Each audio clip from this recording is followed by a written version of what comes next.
nifty move right there. 28 goals last year, kind of his coming out year.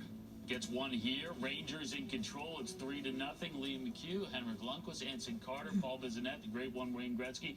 I'll start there because you were chatting Alexis Lafreniere unexpectedly over the summer. Yeah, I've talked to a few of the players around the league, and one of the guys that they speak highly of that think is a really good hockey player, plays with a great deal of authority, plays hard, and has great hockey sense is Lafreniere. And he showed it right there. But you know, the great Larry Robinson, he would teach his defensemen never go down. Larry Robinson, he played against the New Jersey Devils, and Scott Stevens and Ken Danico, two of the hardest guys ever to play defense. They never went down. I don't know where that guy was sliding to, but there's a boards there. You're not going to get through them. I mean, he had perfect positioning there as a defender. Maybe he still thought it was a 2-on-1, but he had a back checker. If you stay on your feet there, you're getting that poor angle shot, and I think that Jari could handle that one.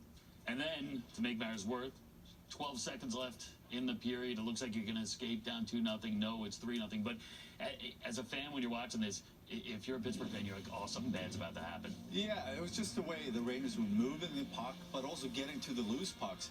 After each shot, they were the first guys to get there. And as a goalie, you can feel it, especially when guys started going down, blocking shots, and getting out of position. So you have that feeling, I'm going to have to come up with a big save here. Unfortunately, it was a deflection on the defenseman that kind of made it hard for Jari to control that shot. But again, the way the Rangers were moving the puck in this shift, that was impressive to watch. You know, if you joined us in the pregame, we debuted Busy Bets. I can tell you that Busy Bets... I knew it was bad. Might have come and went. I told you. Did not hit. Might have come and went the same day. We got Wayne's Wagers next week. I'm not Well, it was weird because, you know, before we went on, Jazz backstage told me, he was like, I'm telling you, Jacob Trouba to Sam Carrick. That's how this is open. And I guess he didn't listen to him. So Trouba's got 2 apples right now, boys.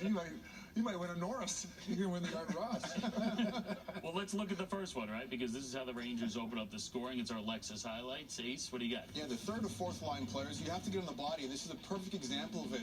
The Rangers get the puck, they're going for a line change, they get the puck in deep. But look at here, this is Johnny Brodzinski. He's Johnny on the spot.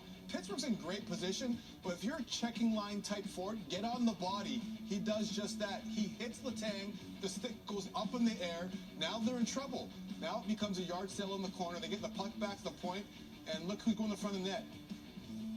Great assist from Trouba, great deflection there, and a nice goal. And I got the same angle here. Pittsburgh creating their own problem. This is a 1-on-5, and if you're Letang going back, you're already on that. You got a right-hand shot here. Go up the wall. You got everybody on the strong side of the ice for a change. Use that weak side. And I know that Achari isn't typically the centerman, so he might have been a little bit confused, but communication early in the season can help. That is an easy zone entry or zone exit, that ends up being in the back of their net. And as a result of just lack of communication, not making the simple play, that should have been out of zone. I can't say it enough, like Sam Carrick, I mean, what a heads-up play. Doesn't stay in the corner. He gets busy by getting in the front of the net. He gets his puck on that stick, deflection for a perfect goal. I'd say it's a dad joke, but I think he's just digging at it. Yeah. And I'll accept it. I don't think you do a lot for that one. It's worth it. Greg's at the Thanks zone. a lot, No more. I love it.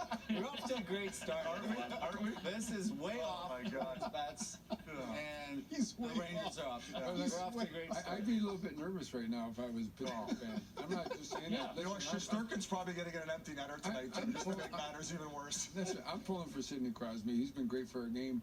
And you look over the years, the guys like Brian Trottier, he had Mike Bossy, I had Yuri Curry, Mario Lemieux had Rick Talk and Stevens. Sid has never said a word. He's playing with guys like, I'm not sure, like, get him a goal scorer. Yeah, well, he sets up Anthony Beauvillier right in front, and I don't think people see that Can maybe you it's a imagine long-term option on the top line, and he doesn't score right away. He's never played with a natural goal scorer. Like, get him in, I guess, Getzel for a while, but other than that, he's never played with a big-name all-star right winger, you know, or left winger. And he never complains. He just plays hard every night, but he's older now. They need to get him some help. What's going on in the locker room? If you're Pittsburgh and you have all these star players, future Hall of Famers, they're older, they're down 3-0. They missed the playoffs the last 2 years, and this is how you start this season. Yeah, it's not a good start because you're sitting there and you're going, we only have 81 more games to go after tonight. But listen, they're as down as it can be right now. And we talked about it before the game. Pittsburgh's going to be battling for playoff spot. Yep. The Rangers are picked to be one of the teams to get to the Stanley Cup Finals. So you got a difference in parallel of which team's better than the other team right now. Yeah, and by the way, Igor Shesterkin betting on himself. That bet's looking okay. That one's looking real not good. bad, right? Yeah. We're going down to a 4-man panel after this segment. Oh, voted off the island.